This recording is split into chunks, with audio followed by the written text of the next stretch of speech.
자, 안녕하세요. 이번에는 오리의 프로그래밍 노트 두 번째 시간입니다. 이번에는 여러분들이 많이 어려워하는 이제 코틀린의 코루틴을 한번 이해를 해보겠습니다. 이 코루틴이라는 것이 뭘까? 각종 용어가 나오는데 그것들을 한번 이해해보는 시간입니다. 자, 먼저 코루틴이라는 단어는 무엇일까? 잘 볼까요? 코라는 단어와 루틴이라는 거의 합성어입니다. 자, 그래서 이 코는 어디에서 왔을까? 코는 바로 이 협력형이라는 단어에서 왔습니다. 자, 이 협력형과 루틴. 자, 루틴이라는 말은 우리가 프로그래밍 세계에서 자주 사용하죠. 바로 이제 중괄호상에 존재하는 여러 가지 프로그램 라인 기술된 거. 이것이 하나의 코드 뭉치가 되는데 이것은 펑션으로도 나타날 수도 있고 뭐 스레드로도 나타날 수도 있고 스레드 핸들러 등등의 어떤 코드 뭉치입니다. 그래서 이 코드 뭉치가 여러 개의 코드 뭉치가 협력적으로 뭔가 일을 한다는 그런 의미로 만들어진 단어입니다.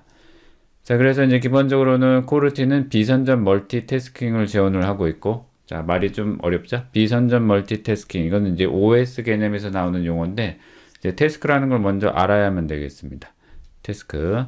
그래서 일단 비선전 멀티태스킹의 서브루틴 형태다. 서브루틴, 바로 말했던 요 루틴.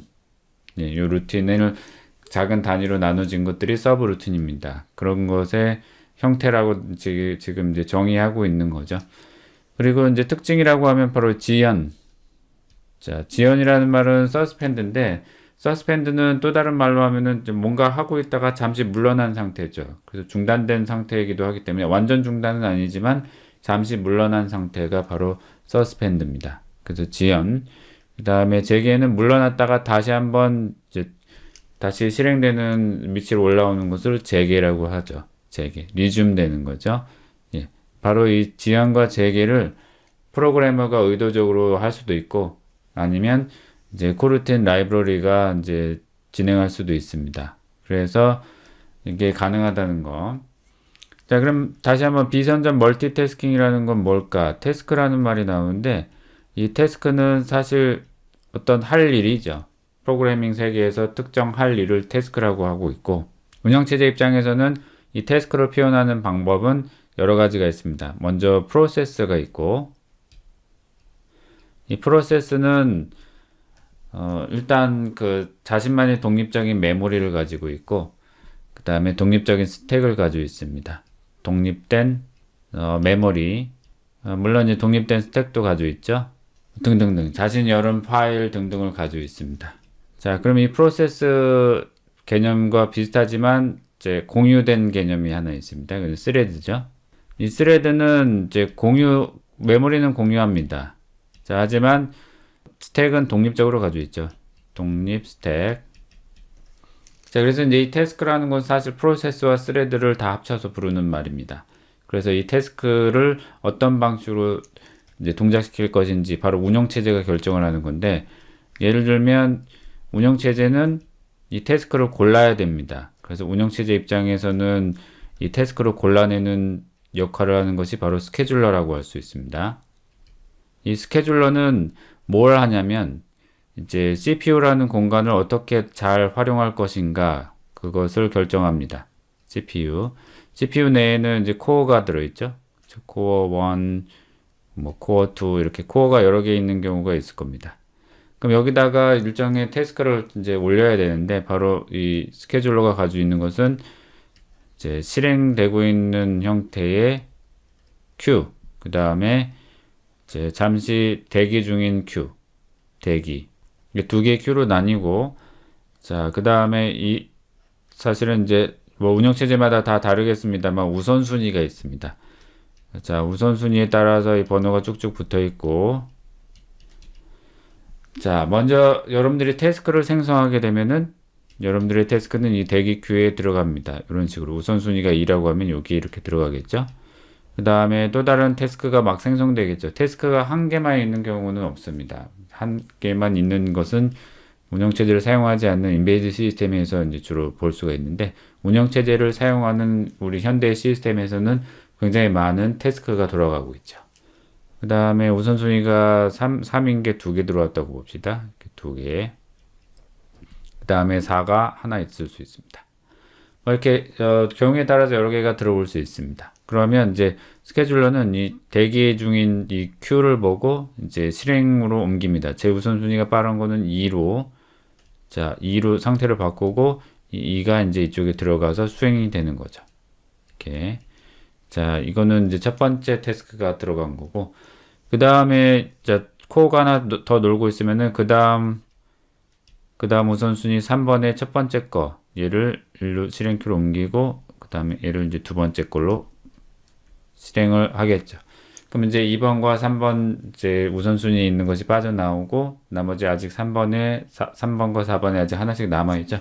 이런 식으로 스케줄러는 특정 그 룰에 따라서 이제 대기하고 있는 태스크들을 가져다가 CPU에 올려서 실행하는 역할을 합니다. 그리고 이것들이 이제 적당히 실행돼서 종료될 수도 있고, 아니면 실행이 너무 긴 경우에는 다시 다시 여기다 집어넣습니다. 다시 여기다 집어넣고 그 다음 3번 얘를 다시 여기다 올려놓고 3번을 이렇게 다시 가져가는 거. 3번을 다시 올립니다. 자, 이런 방식으로 어떤 특정 룰에 의해서 이제 그 태스크가 실행되게 됩니다. 자, 이런 걸 이제 경우에 따라서 이제 스케줄러가 바로바로 기존에 돌던 녀석을 중단시키고 다른 걸 집어넣는 작업, 그걸 바로 선점이라고 하죠. 선점은 다른 게 이미 동작 중에 있는 것을 그냥 딱 중단시켜 버릴 수 있는, 선점시킨다, 그런 의미가 있는 거고, 그럼 이제 비선점이라는 의미를 알겠죠? 비선점은 기존에 누군가 하고 있으면은 선점하진 않습니다. 그냥 하게 냅두는 거죠. 비선점 형태지만 협력적으로 이제 동작시킬 수 있는 어떤 라이브러리 개념의 기술을 제공을 하고 있습니다. 그래서 그걸 이제 살펴보는 거죠. 자, 그럼 이제 프로그램이라는 건 뭘까요? 프로그램이라는 것은 사실은 우리가 만들어낸 코드는 이 프로그램이라는 것의 하나의 뭉치로 만들어지죠. 뭐 실행 파일이라든가 아니면 하나의 어떤 특정 여러 개 분할된 파일로 만들어지는데, 이 파일은 사실은 실행되고 있지 않은 최초의 상태는 바로 하드나 SSD에 저장되어 있죠. 바로 여기에 저장되어 있는 겁니다. 바로 여기에 어떤 프로그램이 저장되어 있다고 봅시다.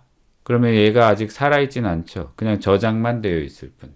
그래서 이 저장되어 있는 이 프로그램을 확대해 보면은 바로 이런 명령어들, 그 다음에 데이터들, 초기화되거나 혹은 비초기화된 데이터들로 이루어질 수 있습니다. 그 다음에 기타 심볼들은 나중에 이 프로그램이 망가졌을 때 뭐 살펴볼 어떤 디버깅 내용물들이 들어있습니다. 어떤 함수의 이름이라든가 그런 것들이 들어있죠. 사실 이제 바로 이렇게 프로그램이라는 것은 우리가 코드로 만들지만 그 코드가 다시 컴파일이라는 과정을 통해서 바로 이러한 모습의 내용물로 변하는 겁니다. 물론 이제 가상 머신을 쓰는 경우에는 일단 여러분들의 언어는 중간 언어인 중간 코드로 바뀌기 때문에 완전히 컴파일 되진 않죠. 혹은 뭐 스크립트 언어 같은 경우에도 마찬가지, 스크립트 언어 자체는 컴파일 되지 않고 그냥 코드 자체로 남아있고 동작 중에 실행되게 되어 있습니다. 하지만 이제 대체적인 프로그램이라는 것은 컴파일 과정을 통해서 해당 그 기계에 맞는 명령어 세트들을 가지게 됩니다. 자, 그래서 바로 이게 프로그램입니다. 프로그램 물론 이제 빠른 운영체제는 SSD에 담겨져 있을 수도 있죠.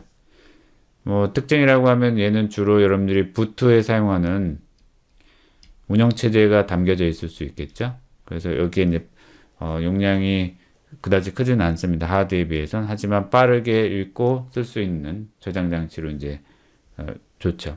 하드디스크는 이 모터가 빙글빙글 돌면서 이 헤드가 왔다 갔다 하면서 읽기 때문에 상대적으로 느립니다. 그래서 주로 이제 대용량으로 구성이 되고 이제 오랫동안 사용하지 않는 프로그램들을 주로 담아 놓을 때, 물론 이제 하드디스크가 빠르면은 이제 운영체제를 담아서 사용해도 됩니다만 대체적으로 미디어 데이터들을 여기다 넣어서 여러분들이 구성할 수 있죠. 자, 어쨌든 프로그램은 여기에 담겨져 있을 수도 여기에 담겨져 있을 수도 있습니다. 자, 그럼 실행되지 않는 프로그램을 자 실행시켜 봅시다. 실행시키면 어떻게 돼요? 여러분들의 프로그램은 바로 이 램에 올라갑니다. 램. 이 램이라는 것은 랜덤 액세스 메모리, 그래서 컴퓨터의 주기억 장치로 사용합니다. 주기억 장치. 자, 주기억 장치이기 때문에 사실은 그 SSD나 하드디스크는 이제 살아있지 않은 거지만 실행을 함과 동시에 이 주기억 장치에 올라가고 이 특정 내용물이 이제 바로 이 프로세서 내에 들어가게 됩니다. 프로세서 내부에도 사실은 레지스터라는 공간이 있습니다. 이 레지스터에 특정 내용물이 올라가서 이제 실행이 되는 거죠. 바로 이 명령들이. 자, 그래서 사실은 실행함과 동시에 사실은 추가 메모리가 필요합니다. 바로 동적 메모리와 임시 메모리 용력이 잡히게 됩니다. 네임상에. 그래서 이제 기존에 여러분들이 구성하는 여러 가지 실행 중에 잡히는 어떤 객체들은 동적 메모리에 들어가고, 그 다음에 임시적으로 쓰는 임시 변수, 이제 뭐 지역 변수라든가 함수명, 함수의 어떤 함수 내부로 들어갈 때, 이럴 때 바로 이 스택을 사용하게 됩니다. 자, 그래서 실행되고 있는 프로그램은 대체적으로 이런 모습을 갖추고 있죠.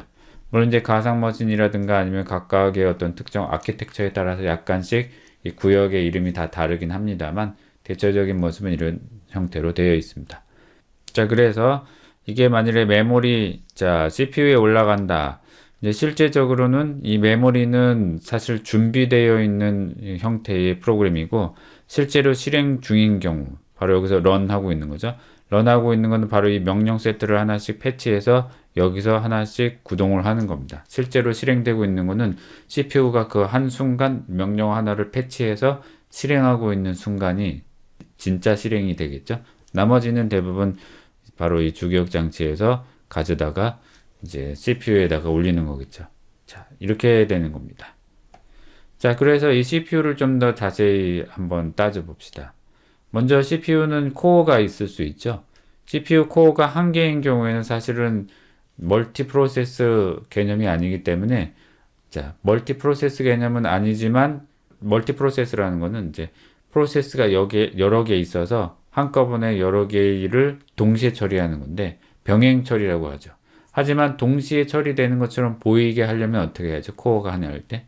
그럴 때는 여러분들의 태스크를 뭐 두 개라고 치면은 첫 번째 거 먼저 했다가 살짝 했다가 빼내고 두 번째 거 살짝 했다가 빼내고 첫 번째 거 했다가 빼내고 이런 식으로 왔다 갔다 하면 되는 거죠. 왔다 갔다 하게 되면은 바로 이 두 개의 태스크가 동시에 수행되는 것처럼 보이지만, 예, 물론 동시에 수행되는 것처럼 보이지만 순간적으로 봤을 때는 한 가지만 처리하게 됩니다. 그래서 이제 실제로 코어 하나에서는 병행 처리를 할 수가 없고 동시성은 제공을 하는 겁니다. 왔다 갔다 하면서 처리하는. 하지만 코어가 하나 이상인 경우에 어때요? 병행 처리가 가능하죠.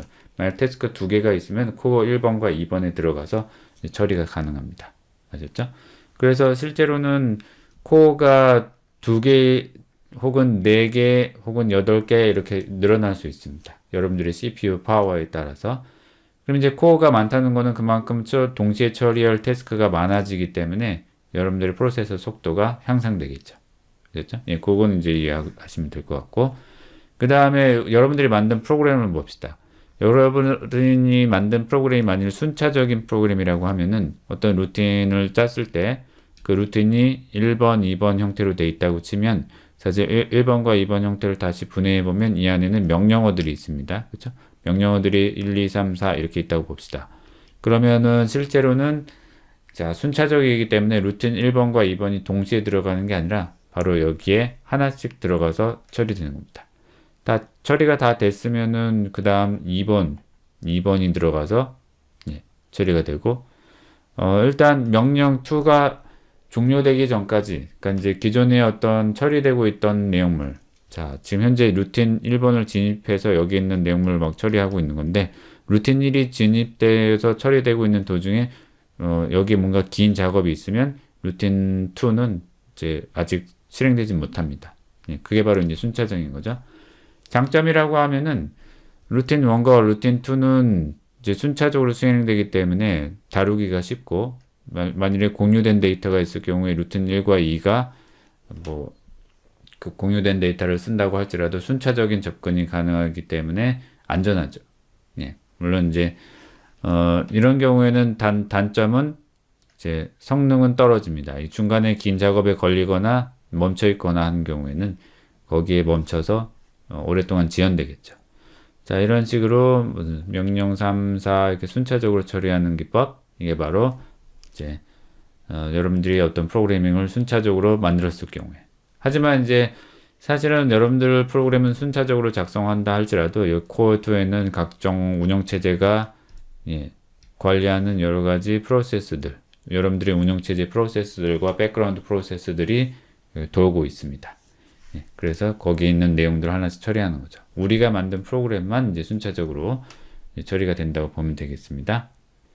자, 그러면 이제 다시 한번 생각해 봅시다. 이번엔 스레드로만 한번 생각해 봅시다. 여러분들의 프로그램이 순차적인 게 아니라 병행성을 제공하는 루틴 자체를 스레드로 만들었다고 봅시다. 자, 스레드 3개. 여기 보니까 뭐가 있어요? 자, 루틴 T1. 자, 스레드 루틴 1이고, 스레드 루틴 2, 스레드 루틴 3. 이렇게 특정 루틴을 하나의 스레드로서 만들 수가 있습니다. 자, 만일에 여러분들이 스레드를 만들게 되면은 이 메모리 영역에는 자, 기본적으로 여러분들이 만든 프로그램의 메인 스택이 있고, 그 다음에 T1, T2, T3라는 여러분들만의 루틴의 새로운 스레드의 독립적인 스택을 가지게 됩니다. 자, 이렇게 이제 스레드는 자신의 독립적인 스택을 가지게 되는 거죠. 자, 그러면 이제 기본적으로는 일단 스레드 1 루틴이 이렇게 3개, 하나, 2개가 있다고 봅시다. 그러면 기본적으로 T1, T2, T3가 실행돼서 들어가겠죠. 그러면 T1이 먼저 수행되고 있다고 할지라도 이제 병행 수행이기 때문에 T2가 코어 2에 들어가서 그 다음 어떤 명령들을 수행할 수 있습니다. 자, 어때요? 자, 이것이 바로 진짜 병행입니다. 병행 처리죠. 왜냐면 이 코어 1과 2를 실제로 동시에 2개가 수행되고 있는 거기 때문에 영어로는 이제 패러렐리즘이라고 하죠. 그래서 병행 처리가 가능해졌습니다. 진짜 2개가 동시에 처리되는 거죠. 자, 이런 식으로 처리가 됩니다. 이때는 이제 스레드는 사실은 누구의 영향을 받냐면 OS의 스케줄러 Q의 영향을 받습니다. 아까 전에 그렸던 것처럼 스케줄러 Q는 이제 각종 스케줄링 정책에 따라서 여기다 T1과 T2를 돌리고 있다고 할지라도 자, 만일에 T3가 우선순위가 높았습니다. 여기에 우선순위가 존재하고 그래서 이제 스레드는 우선순위라는 게 존재하기 때문에 우선순위가 상당히 높다고 치면 이 코어 1번과 2 둘 중에 누군가를 중단할 거는 바로 이 스케줄러가 결정합니다. 스케줄러가 결정해서 예를 들어서 코어 2에 있는 명령 바로 스레드 2 두 번째 거를 중단시키기로 명령했다고 하면은 이 하나를 이제 문맥을 저장합니다. 이때 바로 OS의 스케줄러 Q가 선점을 하는 거죠. 바로 선점한 이 T2는 선점 당한 거죠. 선점 당해서 일단 잠시 물러납니다. 이렇게. 그 다음에 T3 우선순위가 높은 것이 이제 수행되게 되어 있습니다. 자, 이렇게 OS의 어떤 스케줄러에 의해서 이제 영향을 받습니다. 스레드들은. 그래서 사실은 언제 무엇이 수행될지는 아무도 모릅니다. 프로그래머는 이제 T1, T2, T3라는 루틴을 만들어 놨지만 순차적으로 T1, T2, T3가 수행되는 게 아니라 이것은 전적으로 OS 스케줄러에 따라서 T3가 먼저 수행될 수도 있고 뭐 생성된 순서에 의해서 호출은 되겠지만 뭐 T2가 수행됐다가 잠시 멈췄다가 다시 T1 아니면 T3 이렇게 서로 이제 선점 당하면서 수행되게 됩니다. 따라서 이제 스레드의 프로그래밍 할 때는 주의해야 될 거는 순차적이지 않기 때문에 여러분들의 어떤 특정 공유 공간에 여러분들이 어떤 데이터를 넣어놨다고 봅시다.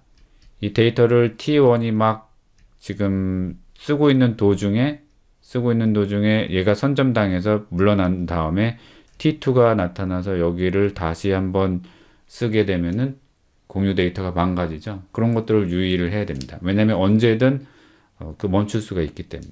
선점당하는 순간을 우리는 인터럽트라고 하는데 바로 이제 스케줄러가 이제 특정 명령어가 수행되고 있는 도중에 인터럽트가 발생할 수 있습니다. 그래서 어디서나 멈출 수가 있다는 거죠. 제가 방금 인터럽트라는 용어를 썼는데 인터럽트는 기존에 하고 있는 일을 방해하는 거죠. 그래서 인터럽트가 발생할 수 있는 순간은 바로 명령 한 개 단위입니다. 자, 명령이 있으면 자, 명령 여기에서 이제 인터럽트가 발생할 수 있습니다. 근데 이제 주의해야 될 거는 사실은 명령은 그 CPU에 들어가는 기계 명령이기 때문에 사실 우리 코드상으로 봤을 때 예를 들어서 a에는 a 플러스 2라고 봅시다. 자, 그러면 이게 하나의 명령으로 바뀔 수도 있지만 사실 우리가 보고 있는 이 코드는 명령어 몇 개로 분할돼서 내부적으로 만들어질 수 있습니다. 기계어 명령 3개 정도로 분할될 수 있습니다. 그 말은 뭐냐면은 얘가 a에다가 2를 더한 다음에 a를 더하는 거 하나, 그 다음에 얘를 여기다가 푸시하는 거 하나, 그 다음 a라는 공간에 저장하는 거, 그런 어떤 명령으로 분할된다고 치면은 사실 여기 이미 증가했을 때 여기서 인터럽트가 발생할 수 있죠. 그 말은 이 명령, 이 줄이 다 동작하지 않았는데 이 사이에 여러분들의 코드가 중단돼서 다른 걸로 바뀔 수 있다는 겁니다. 그래서 바로 이런 것들, 요것을 요 한 줄을 완벽하게 보호하기 위해서 사실은 이것을 아토믹이라는 용어가 또 나왔죠. 아토믹 동작을 보장하도록 아토믹 관련 변수를 이제 넣어주는 겁니다. 이런 것도 이제 향후에 여러분들이 다시 배우게 될 텐데, 여러분들이 이제 기억해야 될 거는 여러분들이 짠 코드는 사실 여러 개의 명령어로 분할된다. 그리고 그 명령 사이는 언제든 인터럽트 돼서 중단될 수 있다. 그것만 기억하시면 됩니다. 그래서 이제 스레드가 프로그래밍이 상당히 어렵고 디버깅하기 아주 힘든 거죠. 그래서 이게 두 번째 개념이었고, 자, 이번엔 협력형 태스크로 가볼까요? 협력형 태스크는 이제 코루틴에서도 도입하고 있는 거죠. 자, 협력형 태스크는 마찬가지 여러분들이 루틴 1번과 2번을 자, 협력형 태스크인 코루틴으로 만들었다고 봅시다. 자, 코루틴은 마찬가지 명령 세트가 있으면 자, 이 명령어를 코어 1번에 넣었다고 치면 사실은 코어 2의 병행 처리가 아니기 때문에 스레드는 일단 하나에서 돕니다. 이 협력형 태스크를 동작시키기 위해서는 주로 이제 코틀린의 코루틴은 메인 스레드 하에서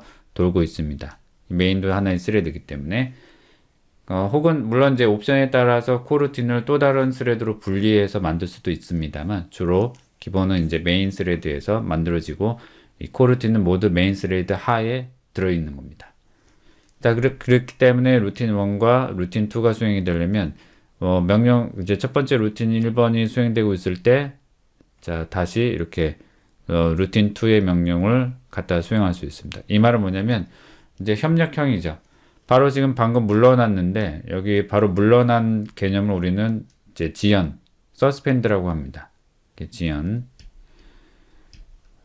잠시 물러난 상태. 그래서 이 서스펜드라는 걸 사용하고 그 다음에 다시 이 명령 1이 올라갔죠. 다시 올라가게 되면 이게 뭐냐면 이제 재개한 거죠. 재개 리즘이죠. 자, 리즘도 돼서 이제 기존의 코드가 그래서 사실은 왔다 갔다 수행돼서 여러분들이 사실 루틴 1과 루틴 2가 동작을 하고 있는데 두 개가 동시에 동작하는 것처럼 보이는 겁니다. 그래서 사실은 동시성은 제공하고 있어요. 그래서 이 협력형 이 녀석은 동시성은 제공한다.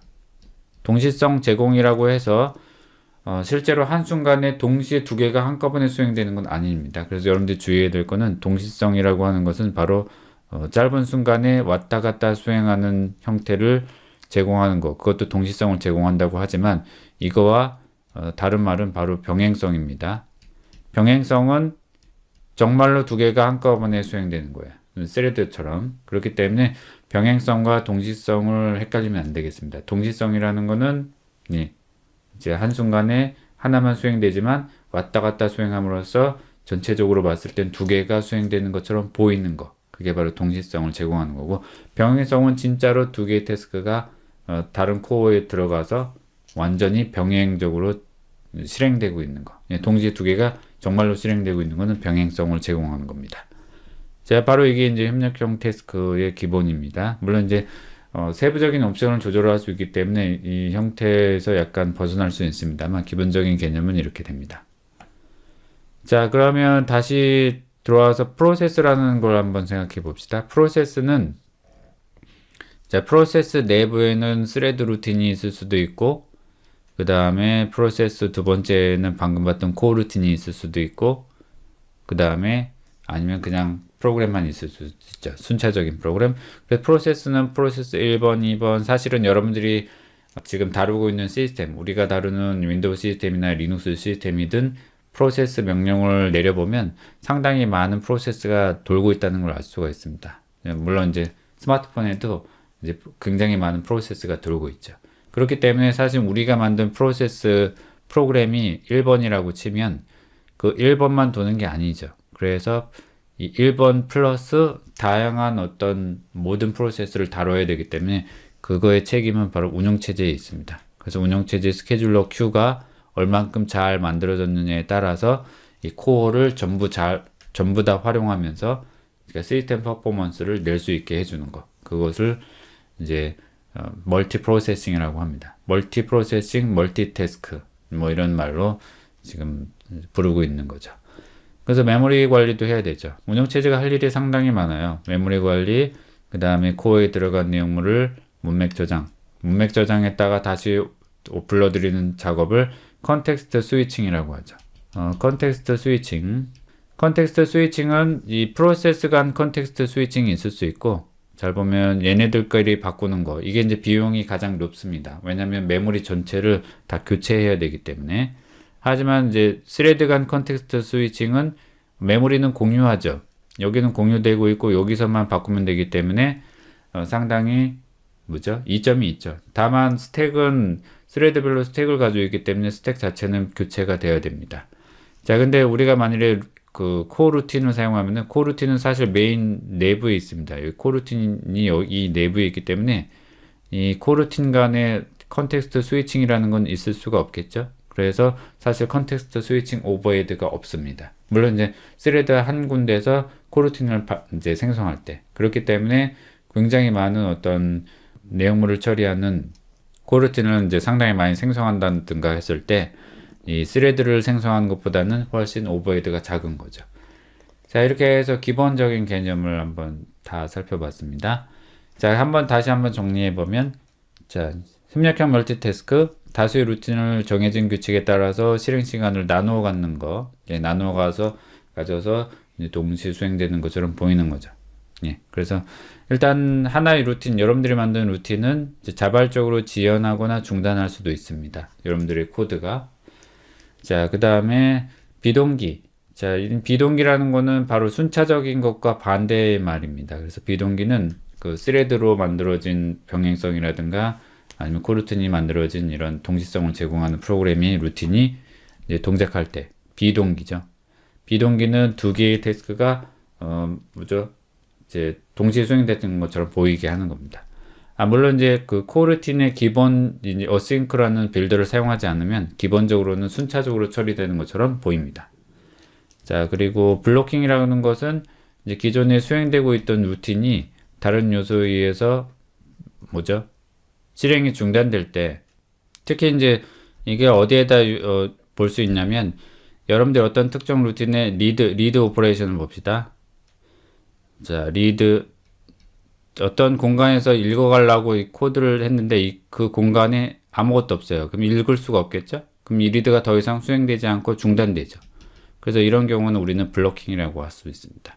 잠시 물러나게 되죠. 블로킹 하면은 잠시 물러나야죠. 그러면 이제 스케줄러가 봤을 때 얘는 안 되겠다, 빼내고 다른 애를 넣게 됩니다.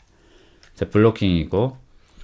자, 그래서 이제 코루틴을 사용해서 특정 루틴이 블로킹 되면은 그 블로킹 되는 거에 계속 멈춰서 프로그램이 아예 멈추는 것처럼 보이는 게 아니라, 얘를 블로킹을 분리해서 얘를 비동기적으로 따로 뽑고 다른 애를 수행시킬 수 있게 하는 이제 협력형 멀티태스크를 구현한 그것이 바로 이제 코루틴입니다.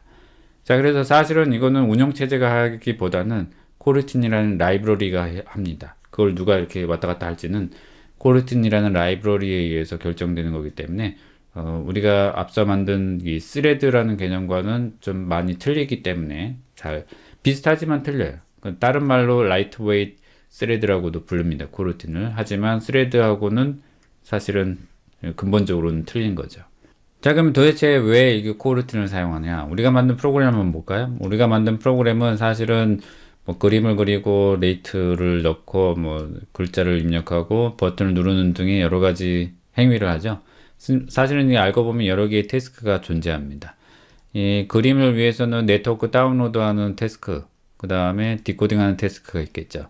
이 태스크를 우리는 스레드로 만들 수도 있고 아니면 이제 협력형 코루틴으로 만들 수도 있겠는데 사실은 이게 한 번에 순차적으로 처리하게 하면 여기에 딱 걸리면 사실은 어떻게 되죠? 이 그림이 로드되는 동안 이 밑에 있는 거는 아예 표시가 안 되겠죠. 그렇기 때문에 이를 따로 분리해서 만드는 방법이 필요한 거죠.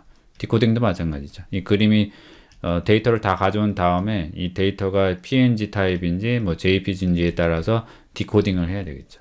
예, 그런 여러 가지 일들을 하는 겁니다. 자, 별점도 이것도 애니메이션 여기 뭐 애니메이션이 쭉쭉 올라가게 보이게 한다거나 별점을 건드렸을 때 이 별점에 대한 내용물을 얻는다거나 한 것도 또 다른 태스크를 분리할 수도 있고 입력 부분도 마찬가지죠. 입력은 가장 예측할 수 없는 태스크 중에 하나입니다. 왜냐하면 여기에 사람이 입력하기 전까지는 계속 대기해야 되니까 언제 입력이 들어올지 모릅니다. 그래서 무한정 대기해야 되는 녀석 중에 하나죠. 그래서 IO 같은 거. 그 다음에 클릭도 마찬가지죠. 클릭도 입력이니까 클릭을 했을 때만 발생하는 특정 이벤트 처리죠. 그래서 이벤트 처리 같은 것도 따로 구성해야 되겠죠. 콜백 루틴으로 만들 수도 있습니다. 득 눌렀을 때 해당 내용을 이제 콜백으로 처리하는 거죠. 자, 그래서 이제 이런 프로그램이 여러 개 우리가 이제 분리해야 될 것들을 이제 알았죠. 바로 이런 것 때문에 스레드나 코루틴을 사용해야 된다는 겁니다. 자, 그러면 이제 코루틴과 스레드를 잠시 비교해 볼까요? 이제 코루틴은 이제 스레드하고는 다르게 협력형이고 병행성으로 동작하지 않습니다. 기본적으로는. 물론 옵션에 따라서 여러 개의 스레드로 분할될 수도 있습니다. 사실은 코루틴이. 자, 그 다음에 스케줄러가 실행 시점을 결정하는 게 아니라 프로그래머가 이벤트나 실행 및 지연, 재개 등을 이제 결정할 수도 있습니다. 예, 그런 거. 자, 다만 이제 스레드는 OS의 스케줄러가 실행 시점을 결정하는 거죠. 여러분들이 프로그램을 해놨어도 그 스레드가 들어갔다 나갔다 하는 거는 오로지 전적으로 스케줄러가 하는 겁니다. 자, 그 다음에 비선점 멀티태스크 방식으로 동작한다 했는데 동시성을 제공한다 했었죠. 하지만 스레드는 선점형 멀티태스크죠. 이제 기존에 돌고 있는 걸 완전 중단하는. 예. 그 다음에 멀티 프로세싱. 멀티태스크, 멀티 프로세싱은 다중적으로 코어를 가지고 있다는 의미입니다. 멀티태스크하고는 또 다른 말로 멀티 프로세싱이라는 말. 그 다음 병행성을 제공합니다. 그 다음에 이 코루틴은 독립적인 스택을 가질 수도 있는데 사실은 기본적으로는 스택을 가지고 있지는 않는 형태입니다. 스택레스로 출발했고 물론 이제 스택풀이라고 해서 스택을 사용할 수도 있습니다. 독립적으로. 뭐 C++ 같이 독립적으로 스택을 만든 코루틴도 있습니다. 하지만 이제 코틀린은 그 두 가지를 적절하게 라이브러리가 알아서 합니다. 그래서 우리가 신경 쓸 필요는 없는데 스레드는 반드시 독립적인 스택을 가지게 되죠. 그게 이제 차이점입니다. 자, 그러면 이제 코드를 봅시다. 자, 우리가 이제 코드를 순차적으로 만들면 자, 일로 가다가 메인 루틴에 진입했죠. 자, 이 메인 루틴에 진입함과 동시에 이 로드 프롬 네트워크에 만나면 여기에 뭔가 가져오기, 데이터를 가져오기 전까지는 이제 멈추는 겁니다. 지연이 발생하죠. 바로 시간 지연. 이게 블로킹이죠. 언제까지 가져올지, 이제 다 다운로드가 될 때까지겠죠. 그래서 이만큼의 시간 지연이 발생하죠. 일단 아무것도 안 하고 뭔가 멈춰 있는 구간이 좀 길어지게 됩니다. 사용자 UI 입장에서는. 자, 그 다음에 이제 다 다운로드가 맞아졌다. 셋 이미지를 통해서 이미지 프레임에다가 뿌리면 뭔가 나타나겠죠. 그제서야 스타 레이스를 사용해서 거기에 별점이 있었죠. 그제서야 별점이 나타날 수 있죠. 이렇게 하게 되면은 굉장히 굼뜬 그 앱처럼 보입니다. 왜냐하면 아직 이미지가 로드 중일 때는 밑에 게 아무것도 그려지지 않기 때문에. 자, 그게 문제죠. 바로 이 문제를 어떻게 해결할 것인가. 바로 이렇게 이제 루틴으로 감쌉니다. 일단 다운로드 되는 부분에 이미지 레디라는 중괄호 블록으로 감싸서 하나의 블록으로 만듭니다. 그 다음에 이제 코루틴이라는 거는 이 해당 함수가 호출돼서 사용될 때 바로 이제 이 서스펜드라는 키워드를 사용할 수 있다 이겁니다. 서스펜드 앞쪽에 이제 폰 앞쪽에다가 이제 기술에 넣으면 이 이미지 레디는 이제 지연 가능한 이제 함수가 됩니다. 코루틴이 사용할 수 있는 루틴이 되는 거죠. 자, 그래서 만일에 이제 메인 루틴에 진입했고 이미지 레디가 수행됐습니다. 그러면 여기에 서스펜드를 이제 호출할 수 있게 되는 거죠. 그러면 이제 이때 load from network는 시간 지연이기 때문에 하나의 코루틴으로 작동을 하고 이제 이 이외의 메인 루틴은 다시 한번 실행이 됩니다. 그래서 사실은 이 부분과 이 부분이 동시적인 수행이 되는 거죠. 사실 동시성을 제공하는 것뿐이지 사실 병행 수행은 아닙니다. 병행 수행은 아니고 사실은 얘 조금 실행했다가 일로 왔다가 얘 조금 실행했다 왔다 갔다 하는 겁니다. 아셨죠? 이런 식으로 머릿속에 그 그림을 연상하시면 좋을 것 같습니다. 그래서 그 다음에 얘는 메인 루틴은 얘가 이제 오랫동안 수행이 된다 치면은 사실은 그거와 별도로 이 show라는 걸 수행할 수 있게 됩니다. 그 다음에 만일에 이제 다 수행됐습니다. load from network. 그러면 이 리절트를 돌려받고 여기서 리줌 됩니다. 예, 리줌. 이제 코루틴이 다시 한번 해당 그 내용물을 수행할 수 있게끔 그 다음 루틴인 set 이미지를 수행한 리줌돼서 이제 화면에 찍는 작업을 수행할 수 있겠죠. 자, 사실은 얘가 이렇게 왔다 갔다 계속 하면서 뭐죠? 수행된다고 연상하시면 되겠습니다. 왜냐면 이 두 개의 어떤 내용물이 동작하고 있지만 사실은 이 두 개의 모든 내용은 다 메인 스레드에 들어있는 겁니다. 아셨죠? 자, 그래서 이제 끝나면 엑싯 나가겠죠. 바로 이게 이제 지연을 통해서 실행하는 방법이 되겠습니다. 자, 이제 간단한 코루틴의 예를 통해서 한번 이해해 봅시다. 자, main이라는 함수 진입점이 있고, 자, 물론 이제 최초 진입하겠죠? 하지만 이 main을, 이제 main에는 do something useful one, 첫 번째, 그 다음에 two, 이 두 개가 suspend를 사용하고 있는 함수죠.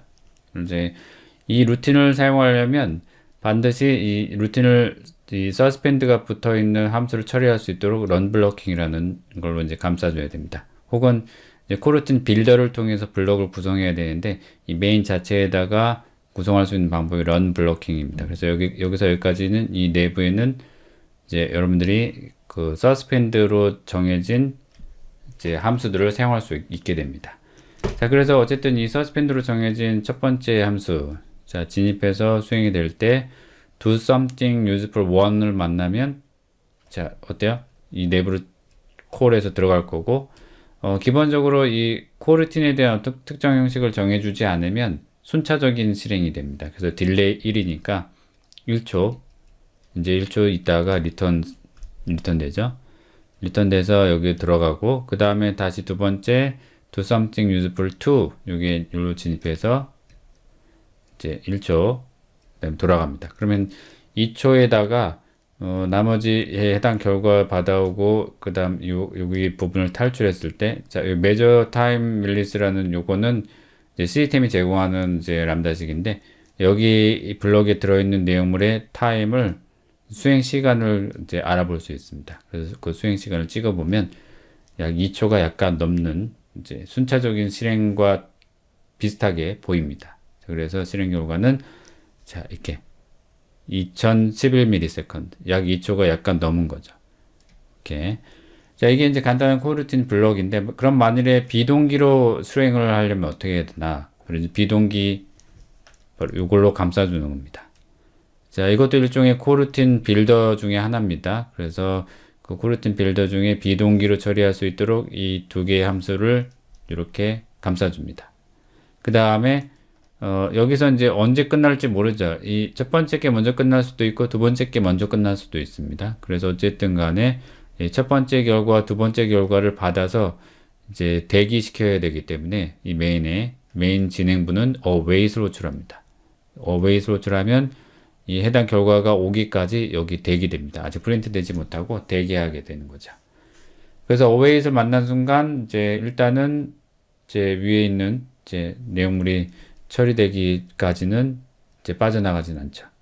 자, 그러면 한번 예를 읽어보면 메인으로 일단 진입하고 그 다음에 자, do one, 자, do something one을 먼저 진입할 때 이때 suspend가 있죠. 그러면 이제 코루틴 블럭으로서 따로 만들어지게 됩니다. 자, 그러면 어쨌든 간에 이 블럭과 이 메인 블럭이 지금 진행되고 있던 내용물은 이제 계속 왔다 갔다 하는 거죠. 왔다 갔다 하면서 동작을 합니다. 여기는 이제 딜레이 1000이라고 돼 있으면 1초인데 딜레이 되는 사실 딜레이라는 건 아무것도 안 하는 일을 하고 있는 거죠. 아무것도 안 하는 일을 하고 있는 거기 때문에 사실은 이제 계속 와서 들여다봅니다. 아무것도 안 하고 1초 동안은 기다리게끔. 자, 그 다음에 두 번째 어싱크를 만나면 이제 두 번째 이 라인이죠. 이 라인이 실행시켜주면 두 번째 코루틴도 만들어지겠죠. 그럼 이 두 번째 코루틴도 마찬가지 1초 동안 뭐 아무것도 안 하는 일들을 한다고 봅시다. 이제 어쨌든 간에 이 세 개 여기서 왔다 갔다 하면서 보는 겁니다. 알겠죠? 개념상으로 봤을 때 어싱크이기 때문에 이 첫 번째와 두 번째 이 서스펜드 펑션이 동시성을 제공해서 따로 분리돼서 실행이 되지만 사실은 알고 보면 이 세 개는 모두 다 메인 스레드 내에 있습니다. 예, 스레드로 분리된 게 아니라는 거죠. 자, 그 다음에 wait을 만나죠. 메인 wait을 만나면 이제 결과가 올 때까지 얘네들이 여기서 결과를 내기 전까지는 일단 대기해야 되겠죠. 대기하고 있다가 결과가 오면 받고, 하지만 두 번째 게 아직 안 왔다고 치면은 대기하고 있다가 오면 결과를 받은 다음에 그 다음에 루틴 프린트를 찍습니다. 이렇게. 자, 그 다음에 바깥으로 나가겠죠. 최종 프린트 찍고 또 나가겠죠. 자, 그래서 얘는 이제 동시성을 제공한 거죠. 자, 동시성을 제공한 거기 때문에 이제 이 초가 여기 1초, 여기 1초라고 봅시다. 그러면 약간 요 정도의 어떤 처리 부분에 1초에서 약간 더 더해진 부분이 이제 찍히겠죠. 그래서 결과를 찍어보면 1024ms. 그래서 1초에서 24ms가 조금 더 더해진 결과가 나오는 겁니다. 이 말은 이제 동시성이 제공된 거죠. 병행 처리는 아니지만 동시성이 제공되었다. 이렇게 이제 이해하시면 되겠습니다. 자, 근데 만일에 여러분들이 이 딜레이 대신에 이렇게 스레드 슬립을 넣게 되면은 이 스레드 슬립 자체는 스레드 자체에다가 1초를 중단시키는 명령입니다. 그래서 그 앞쪽에 있었던 이 딜레이하고는 완전히 다르죠. 딜레이는 이제 서스펜드로 만들어져 있고 이제 1초 아무것도 안 하는 일을 하는 거지만 스레드 슬립은 아무것도 안 하는 일을 하는 게 아니라 아예 그냥 중단돼 버립니다. 여러분들의 스레드가. 이 스레드는 뭐죠? 바로 이거죠. 바로 이 메인 스레드 자체가 중단되는 거기 때문에 여기서 만일에 스레드 슬립을 만나면 이 1초 동안은 메인도 진행하지 않고 그냥 중단합니다. 1초 동안. 아셨죠? 그런 개념으로 두 번째 것도 여기서 1초를 스레드 슬립을 시켜버리면 자, 여기 있던 여기서 여기까지도 1초 동안은 중단됩니다. 그래서 결국에는 얘를 찍어보면 어싱크임에도 불구하고 이 어싱크이지만 이 내부에서 스레드 슬립을 시켜버리면 이 메인 스레드 자체가 중단돼 버리기 때문에 꼭 순차적인 실행된 결과와 비슷합니다. 그래서 사실은 여러분들이 이런 코루틴을 구성할 때 비동기 처리를 한다 할지라도 중간에 여러분들의 코드가 스레드 슬립이 나와 버리면 안 되겠죠. 그래서 상당히 주의해야 될 이제 부분이기도 합니다. 왜냐면 이제 여러분들이 코루틴을 사용한다고 할지라도 이 코루틴 다른 라이브러리가 이게 여러분들이 어디서 가져온 라이브러리예요.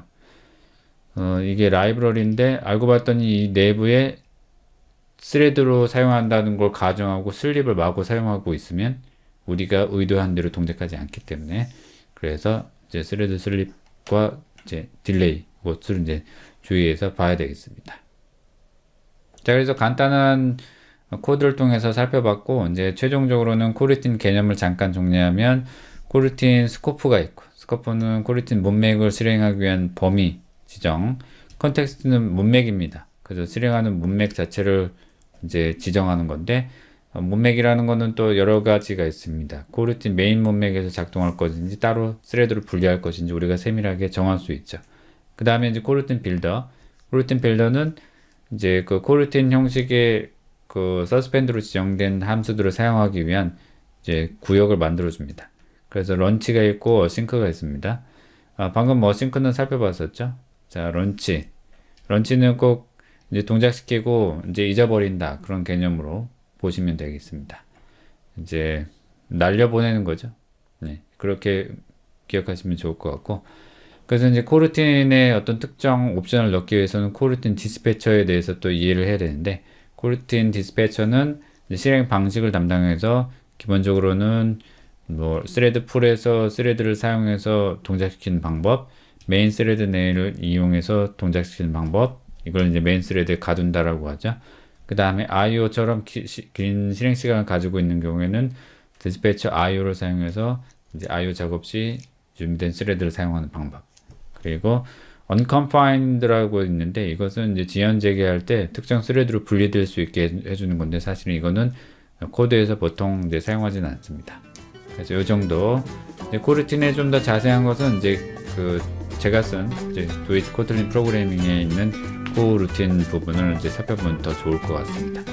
자, 이렇게 해서 이제 두 번째 우리 프로그래밍 팁은 이제 마치도록 하겠습니다.